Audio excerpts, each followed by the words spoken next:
Oi, eu sou a Marta e você está no Motriz na Tela.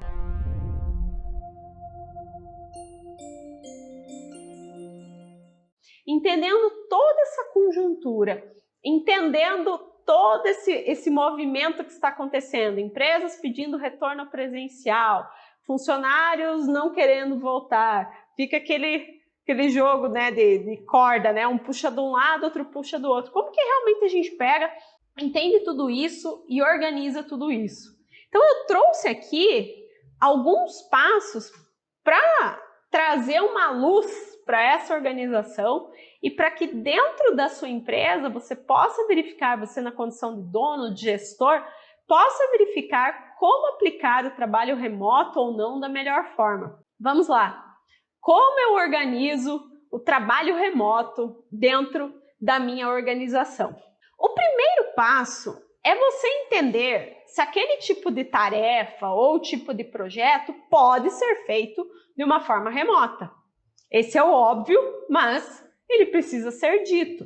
Hoje, com a tecnologia, existem cada vez menos tarefas que não podem, de verdade, ser feitas de forma remota. Nós temos ali tarefas realmente de produção, quando você faz parte de uma linha operacional, quando você desenvolve algum tipo de tarefa que você tenha que fazer pelas próprias mãos, digamos assim, ou uma tarefa talvez de atendimento ao cliente, que necessite um trabalho presencial, mas elas estão, com a questão da automação, com as ferramentas digitais, essas tarefas estão ficando cada vez mais escassas. Então, resolvido este ponto, se você percebeu, sim, por meio de ferramentas, né, de uma estrutura, eu consigo fazer com que esse trabalho possa ser feito de forma remota.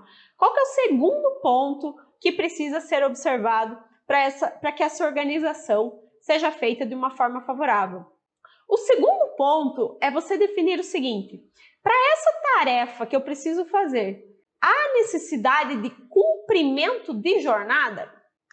Essa pergunta, ela é muito importante. Eu falei que o teletrabalho e o home office, eles têm uma diferença principal, que é justamente a questão do cumprimento de jornada. No teletrabalho, eu não tenho cumprimento de jornada, ou seja, o colaborador pode desenvolver a tarefa no horário que melhor lhe aprouver, desde que ele me entregue no prazo pré-determinado. Já no home office, existe a questão do cumprimento de jornada. Então, o colaborador ele precisa bater o ponto num determinado horário, fazer a pausa, as pausas legais, né, para alimentação, enfim, descanso, o que for, e ao final do dia encerrar o seu ponto. Então, para você estruturar o seu trabalho remoto, você precisa entender isso. A atividade, o projeto, o tipo de tarefa que eu vou desenvolver requer cumprimento de jornada, sim ou não? Se a resposta for sim, o trabalho remoto, ele vai entrar para você mais na condição ali do home office ou de um trabalho híbrido, e você vai precisar colocar essas ferramentas para esse cumprimento dos prazos, das jornadas de uma forma favorável. E para o gestor, aí o desafio é maior. Agora, se o seu trabalho não requer cumprimento de jornada, aí o que vai entrar muito forte é a forma como você organiza os seus processos. É interessante que eu conversei sobre esse assunto com um cliente na semana passada, uma empresa cliente. Estávamos falando de organização de processos, de estruturação de processos, e eles trouxeram para mim que a equipe deles não faz cumprimento de jornada, porque está em teletrabalho, mas que eles, aí eu achei engraçado, ele falou que eles ficavam preocupados porque eles estavam levando X, Y horas em determinada tarefa. E aí eu perguntei, mas qual é a sua preocupação se a pessoa fez a tarefa em X ou Y horas? O que isso está impactando no seu processo de forma geral? E ele parou e ficou pensando, nada. Falei, bom, então qual é a preocupação com o cumprimento de jornada?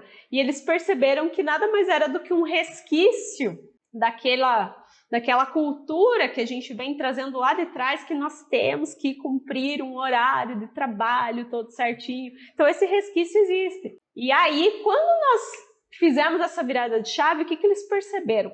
Eles não precisavam solicitar um cumprimento de jornada, eles não precisavam se preocupar com a quantidade de tempo que uma pessoa investia numa tarefa. Eles tinham que passar o prazo final para que aquela tarefa fosse entregue e naquele prazo a pessoa teria que entregar. Então, logo, se eu te passo uma tarefa agora para você fazer e digo que o prazo é sexta-feira às 10 da manhã. Pode ser que você queira começar a tarefa imediatamente, pode ser que você queira comer alguma coisa agora e depois vá fazer a tarefa, ou pode ser que você pegue a tarefa só amanhã, ou pode ser que você queira acordar na madrugada de quinta para sexta e queira fazer nesse horário. E está tudo bem, desde que aquela tarefa seja entregue no prazo e com qualidade. Então, esse entendimento do que interfere num processo, um cumprimento de jornada, ele é muito importante, ele é uma grande virada de chave. Nós realmente temos que entender se eu preciso controlar a jornada ou se não, se eu consigo estruturar o meu processo para que eu tenha datas finais de entrega de tarefas, de forma que a subsequente só possa ser iniciada quando essa aqui for entregue e tá tudo bem.